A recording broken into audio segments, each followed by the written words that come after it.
We can start.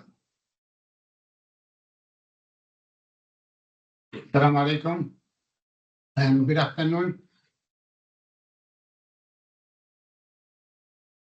I hope you can hear us. I don't want to start without somebody telling us you can hear us. We can hear you. Hello. Okay, thank you very much. Again, Assalamu alaikum and good afternoon. My name is Said Al-Hatmi, and today I'm joined with members of the executive management team of Ahli Bank. It's always a pleasure to welcome you all to these sessions. And thank you very much for taking the time to join us today. We do value your interest and your continued trust in Ahli Bank. I would like also to extend our thanks to MSX team for this opportunity and for facilitating today's session as well. Can we start, Habib? All right.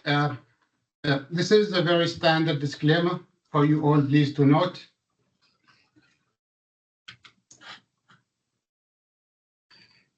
So, as usual, today's session will be divided mainly into parts.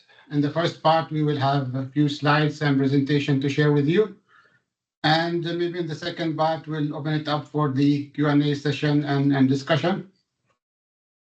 So what I'll do, I'll start with a quick look at the economic overview and maybe the operating environment. And later on, our Deputy CFO, Hunain, will take you through the detailed analysis and discussion on the financial performance for the first 6 months of 2025.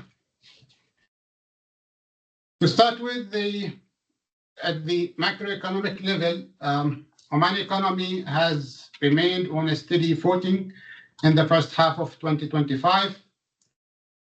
The growth slowed last year to around 1.7%, mainly due to lower oil output.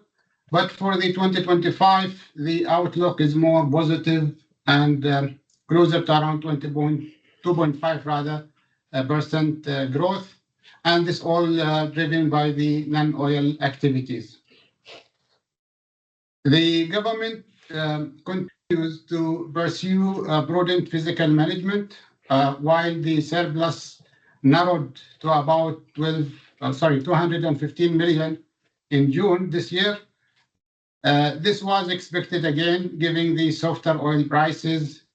However, the 2025 budget actually projects a manageable deficit of around 560 million. What is important is the public debt is down to 34% of the GDP, and both external and domestic debts level are within the safe limits. All these efforts have been recognized globally. Both S&P, Moody's, upgraded Oman into an investment grade earlier this year, and Fitch also moved its outlook to positive. That's a strong endorsement of the country's fiscal reforms and stability. Another highlight is the energy transition. The renewable now is make up of around 11% of the energy mix, almost more than double the level at the end of 2024. And the country is targeting, as you all know, 30% by 2023. So just to summarize this slide in short, while oil remain important, the Omani economy today is more resilient, disciplined, and increasingly diversified. So this gives confidence to investors as well as to the financial sector. At the operating environment level, which is the banking sector where we operate, it's been a strong first half for Omani banks. Total banking assets now at around 46 billion, showing a steady growth. Loan growth also solid at around 8.4 year on year. with demands coming from corporate, SMEs, retail, and alongside the Islamic banking. Customer deposit also grew by around 7.6, with Islamic deposits particularly strong. Liquidity in the system remained comfortable, with Central Bank of Oman revising its repo rate down to 5%. Interbank borrowing also eased to about 4.4. All of this supporting credit growth in the country going forward. On the capital side, the capital adequacy stands at healthy 17.2%, and non-performing loans remain low compared to the regional standards, and at about 4.4. Profitability across the system has also been resilient, with banks boasting almost all banks double digits income growth in the first half. So, in summary, again, Omani banking system is well capitalized, very liquid, positioned for sustainable growth, and this is a very supportive backdrop for Ahli Bank and other banks as well. Next. Now, turning into Ahli Bank itself, we in Ahli Bank remain very focused on our strategic objectives, asset growth, further diversification of our deposit base, enhancing fee income, and of course, the continued operational efficiency across different functions of the bank. Areas like the digital transformation continue to be a very strategic priority for us. And in fact, we have progressed very well in this area in the recent years. Other critical areas, including the human capital development, scaling up SME offerings, is of a particular, quite frankly, particular importance to us in Ahli Bank. So, go back, Habib. Yeah. So, yeah, I mean, we always pride ourselves being the fast-growing bank in Oman. And today, with a market share of around 10% in both loans and deposit, and we continue to serve more than 250,000 of retail customers and over 12,000 corporates clients. Our footprint in the last few years, with the retail expansion strategy we have adopted a few years ago, our branches grew to 52 branches today. This includes digital branches and dedicated corporate branch.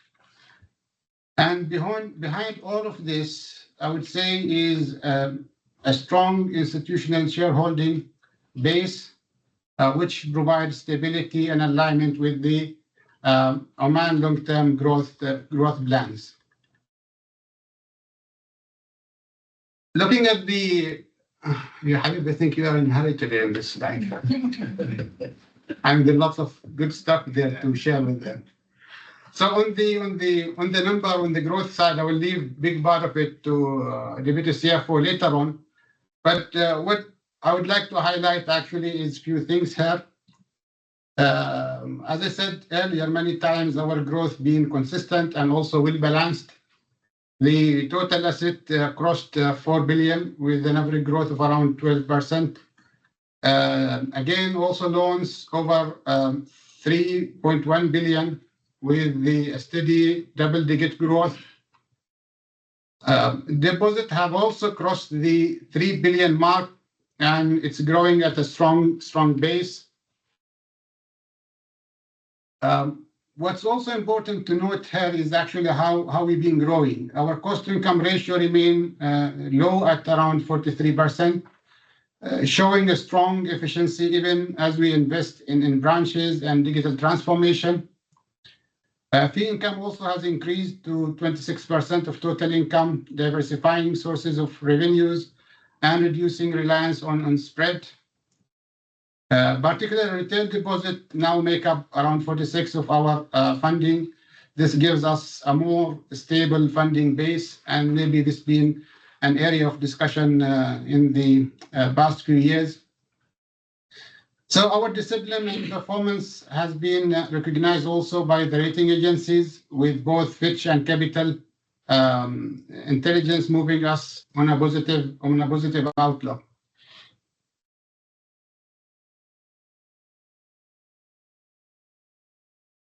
So maybe this is the last slide before I hand it to Hanin. With regards to the past few years, we continue to strengthen across all our businesses. In wholesale banking, we continue to support strategic projects in line with the Vision 2040 mandate and priorities. This includes funding major logistics and industrial hub projects. Retail banking, we expanded, as I said, our digital offering, including premium and wealth management, through enhanced applications and new multifunction kiosks. Ahli Islamic remain a growth driver for us, and with a strong growth opportunity in both retail and corporate banking. The investment and asset management businesses continue to broaden their solutions for both institutional and high net worth clients. And at the same time, maybe we've discussed also this in the last session, we continue to strengthen our capital base. We've introduced the MCB program a few years ago. This year also, we have added additional 11.7 million into the MCB. And also this month, we've successfully concluded a right issue of 50 million. So all of this show that we are at Ahli Bank is fully focused on strengthening our growth strategy and delivering exceptional value to our stakeholders. With this, I leave it now to Hanin to take us through the financial performance in details. Hanin? Yeah. Thank you, Mr. Said. Good afternoon and warm welcome everyone again. I would like to walk you through the business segments and the financial performance of the bank in the following slides, starting from the wholesale banking. Our sector-focused corporate and SME teams continue to deliver a comprehensive suite of products and services, with a particular emphasis on ESG financing, infrastructure projects, and sector aligned with Oman diversification strategy.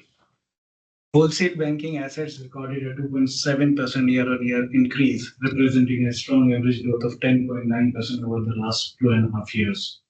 Operating income also rose by 20% year-on-year basis, driven by healthy loan growth and a reduction in cost of funds. Beyond corporate and SME banking, our treasury and financial institution groups provides an extensive range of services to corporate, commercial clients, and the government sector.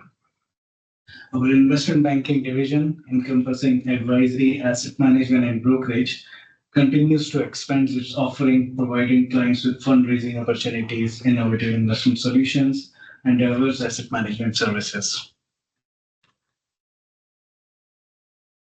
Moving to retail banking, Retail Bank remains focused on delivering superior customer experience, expanding our customer base across both conventional and Islamic banking segments. Retail banking has continued to strengthen its contribution to the bank deposit. As earlier explained also, it is accounting for nearly 46% of the total deposit of the bank, a clear testament to the success of our long-term strategy. Retail banking assets recorded a 9.2% year-on-year increase, representing a strong average growth of 14% over the last 2.5 years. Our branch network has also expanded to 52 branches, equally between 26 conventional and 26 Islamic branches. We continue to focus on customer experience across both conventional and the Islamic banking. Our wealth management division continues to evolve, offering clients a comprehensive app-based wealth management portal that integrate advisory, investments, and portfolio management services. Ahli Islamic remains a strong contribution to the overall bank book of the bank. In line with the bank strategy, Ahli Islamic branches were also increased to 26 during the year. We have market leadership in Islamic deposits, and innovation continues, being the first Islamic bank in Oman to offer digital onboarding. Together, these segments show that Ahli Bank is a diversified player with strong franchise value across retail, wholesale, and Islamic banking. I would be discussing financial performance of the bank and few key indicators as of June 2025 in the following slides. Total assets increased by 156 million, mainly contributed by the net loans, which increased by 140 million during the year, while deposits rose by 257 million during first half. Operating income grew by 13.1% year-on-year basis, the highest amongst the pair in the country. Net profit was Rs 22.4 million, increased by 10.7% year-on-year basis. ROE was 12% with an adjusted ROE of 8.5% and ROA was 1.2%, healthy by regional standards. Cost to income ratio was 42.9% in line with our strategy. So Ahli Bank growth has been broad-based, income diversified, and profitability sustained despite investment in the transformation and the expansion. Our total assets reached OMR 3.9 billion as of H1 2025 compared to OMR 3.67 billion in H1 24, reflecting a year-on-year increase of 6.5%. Over the past 2.5 years, assets have grown at a strong average rate of 11.6%, supported by expansion across conventional and Islamic banking.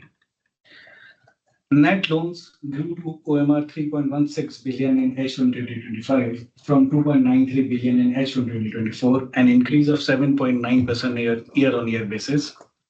Over the past 2.5 years, this portfolio has grown by 11.3% average, driven by selective lending in both corporate and retail segments. Customer deposits reached OMR 3 billion as of H1 25 compared to 2.76 billion as of H1 2024, representing a 9.4% increase year-on-year basis. Deposit growth has outpaced lending, reflecting strong customer confidence, and over the last 2.5 years, deposits has delivered a robust average growth of 14%. These three pillars, assets, loans, and deposits, reflect steady balance sheet expansion. The year-on-year increases show momentum in 2025, while the multi-year average growth highlights consistency and resilience in our growth strategy. We have delivered one of the strongest profit growth in the market, maintained efficiency, and enhanced shareholders' return while investing for future growth. NPAT reached to 22.4 million, increased by 10.7% year-on-year basis. Operating income was 57.3 million. Net spreads improved to 2% from 1.7% last year, driven by lower funding costs and stable yields. ROE was 12% with the adjusted return of 8.5% and ROA was 1.2%.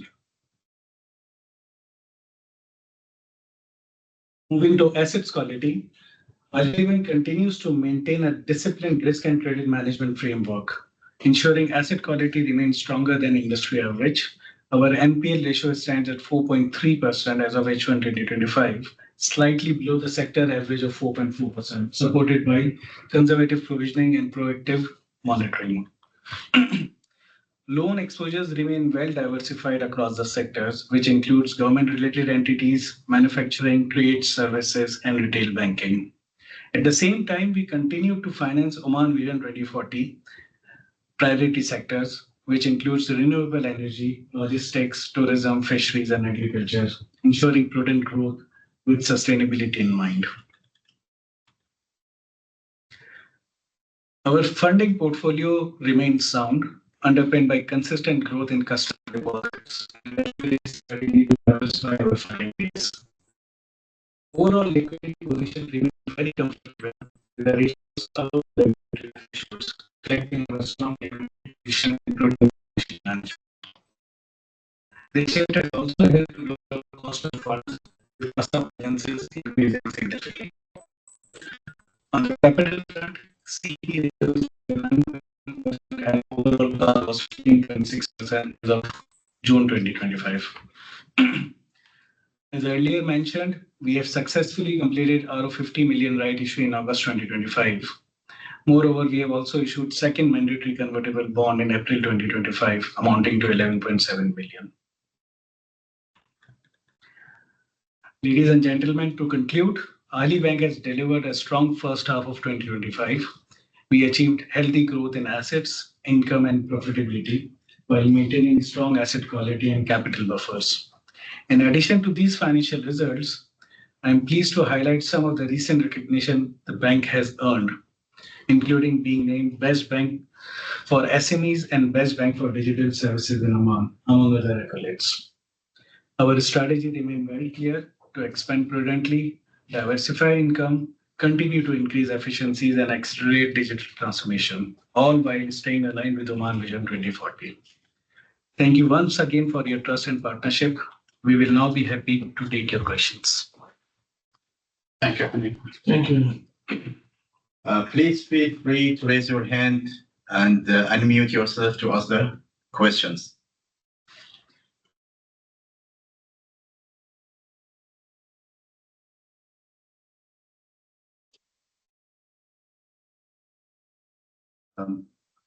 Anyone has any question, comments? Please go ahead. Unmute yourself and start.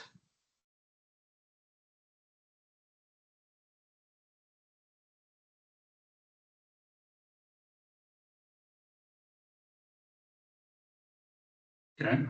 Looks like either nobody wants to ask or we have an issue. We have an issue in the audio.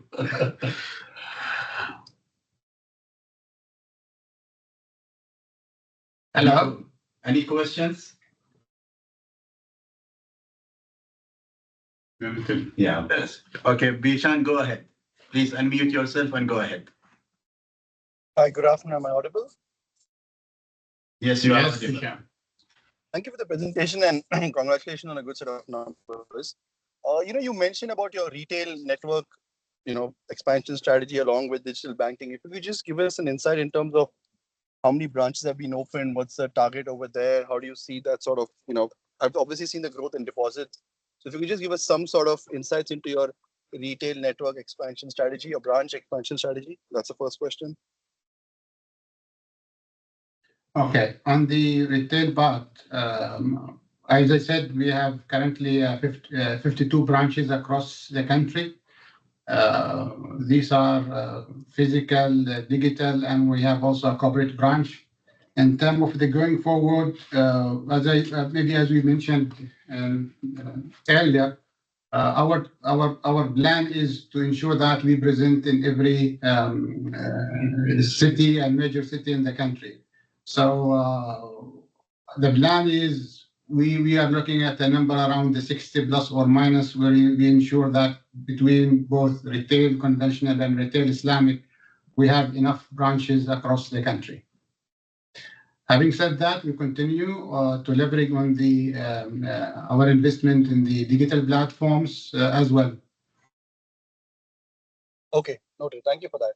Next question is with regards to your CASA ratio. On a YOY basis, it's up from 45 to 47%.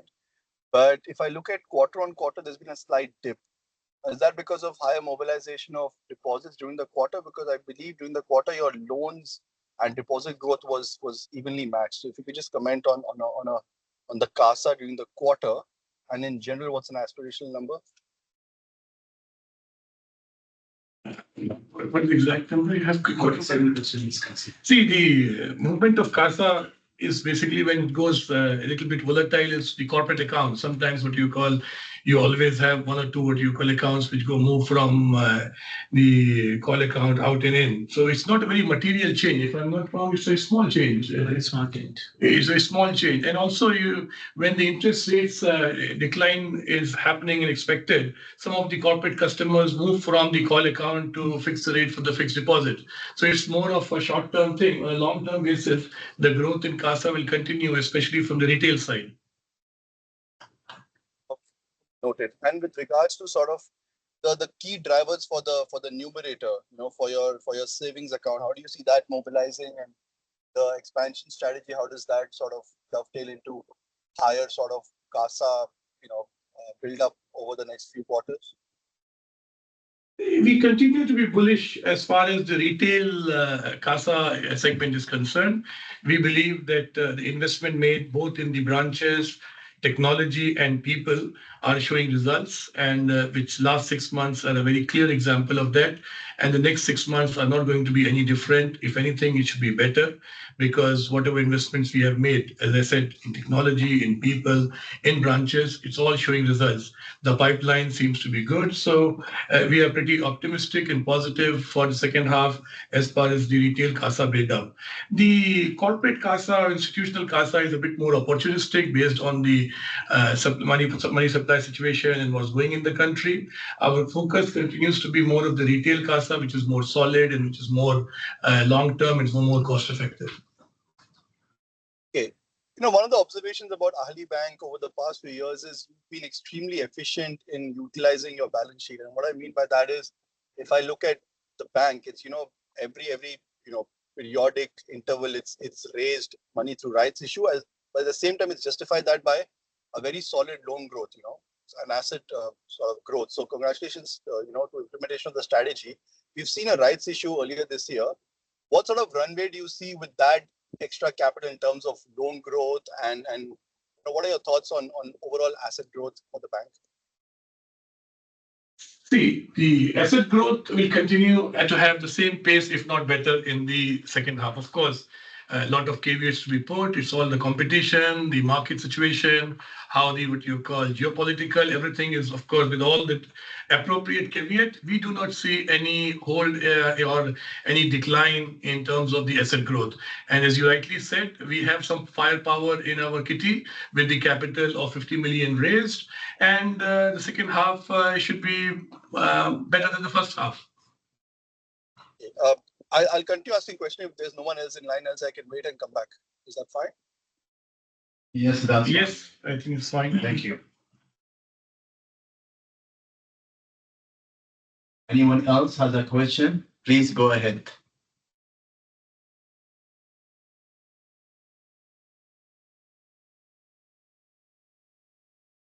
If not, we can go back to Bishan if you have any further question.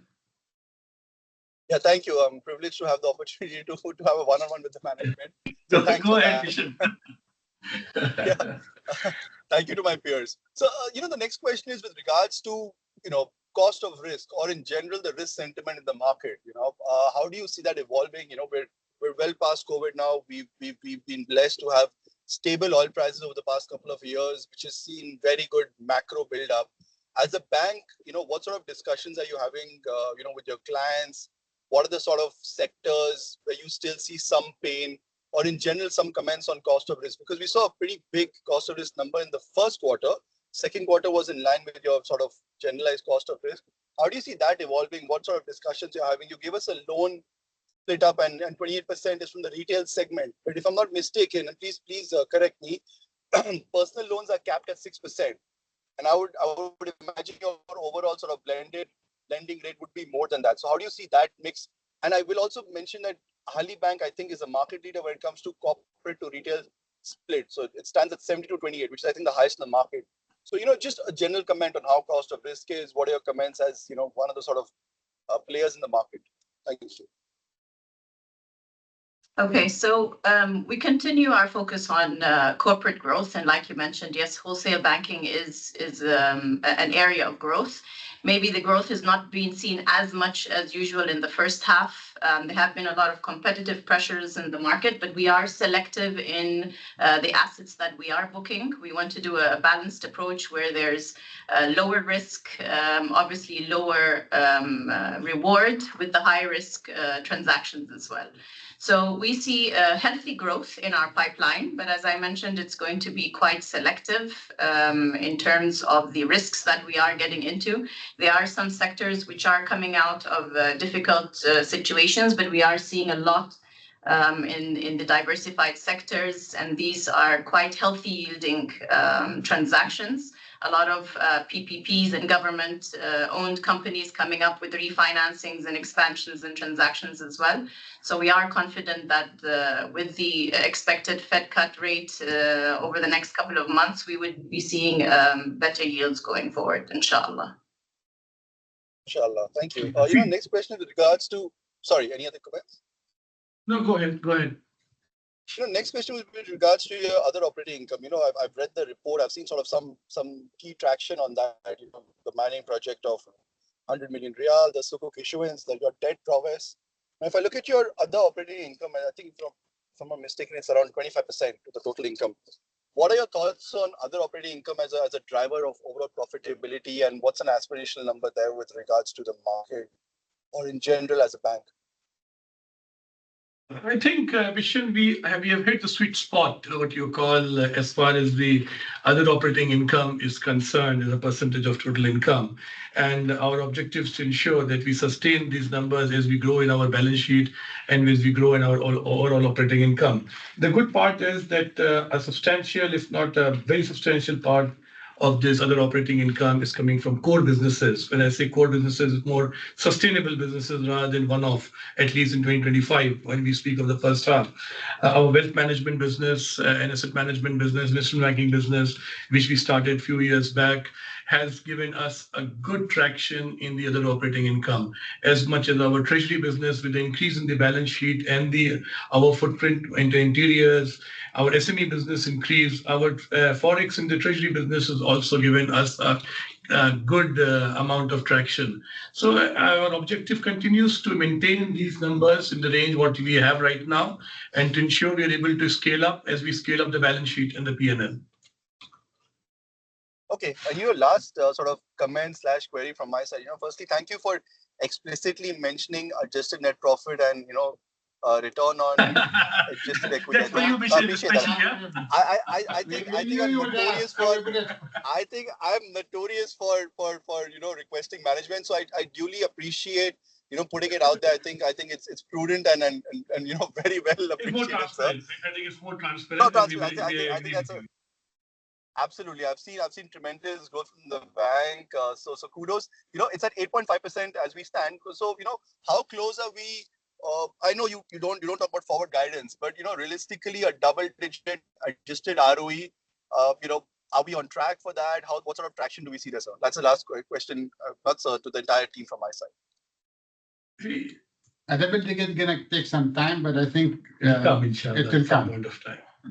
It's our aspiration also, what you call. I mean, we can't give you a time orientation, as Mr. CEO said, forward-looking, but hopefully one day we'll sit here and you will see that number very soon. Inshallah. Thank you so much for this opportunity. Always enjoy the conversations and wish you and the entire team the very best. Thank you so much. Thank you, Vishen. We'll give a few seconds for other people. If they have any question, they can raise it.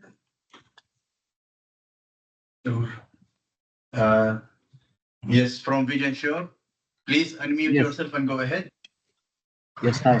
Thank you for the opportunity. I hope I'm audible. I'll just like to build up on Vishen's question earlier regarding your impairment charge. We have seen a substantial drop in the impairment charge during the quarter, which has obviously elevated your profits. Now, if my understanding is correct, your total coverage is lagging the sector average, right? So, what is your guidance? Should we be seeing an accelerated coverage in the upcoming quarters towards the sector average, or should we see the current impairment charge to be stable and sustainable? Thank you. I'll split this question into two. I mean, on a half-year basis, yes. I mean, month by month, quarter by quarter, things can be a little different. But as a half-year basis, we have made more provision or more impairment than the first half year of last 2024. So that's a point in fact. Our provision, I mean, there's no benchmark that we want to be 80, 90, 100%. The provision comes from the model which we adopt, the IFRS 9 model, which is prepared in a very robust model, which is vetted by the statutory auditors, which is vetted by the central bank, with the examiners. So the provision is a reflection of the model which it reflects, and it depends upon the quality of your overall loan book and also the security of the NPAs which you have. So if, God forbid, we continue to get more NPAs which are on clean basis, unsecured basis, provision coverage, of course, will increase because you have to make more provision. But if the NPAs come with a heavy security coverage, heavy collateral, corporate guarantees, bank guarantees, or some sort of good securities, then the percentage will be less. So we can't say there is any specific number which we should target. What we should target and what we're targeting is adequate and right provisioning, Yes. which is reflected in the business model. Right, so that makes sense. Another of my question is on your recent capital issue. So we have been seeing some equity injections in the bank's equity. Although your capital adequacy ratio, your CR has been fairly stable over 15%, and yet the bank goes ahead with additional tier one issue. So what sort of levels are you targeting? Because your car seems stable. Thank you, sure. The reason why we went for rights issue, you might have observed in the financial, our CET1 was a bit more what you call challenging than the overall ratios of capital adequacy. And what it helps is CET1 improves and we'll be able to lend a bit more what you call aggressively in the market. Otherwise, we would have to have constraint as far as our growth is concerned. Our CET1 was not as comfortable as the capital adequacy ratio, which is now corrected, and we are on the right path to move.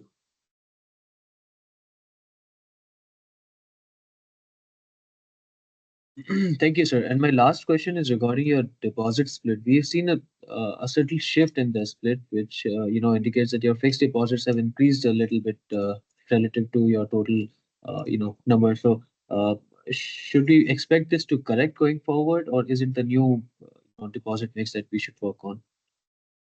I don't expect any huge change in terms of percentage point. 1 or 2 percentage point is more happens from the market situation. As we said, when interest rates expected to go down, some institutional customers will come and try to lock their interest rates from a call account or current account to the fixed deposit. But I do not expect a very material change on the negative side as far as these ratios are concerned.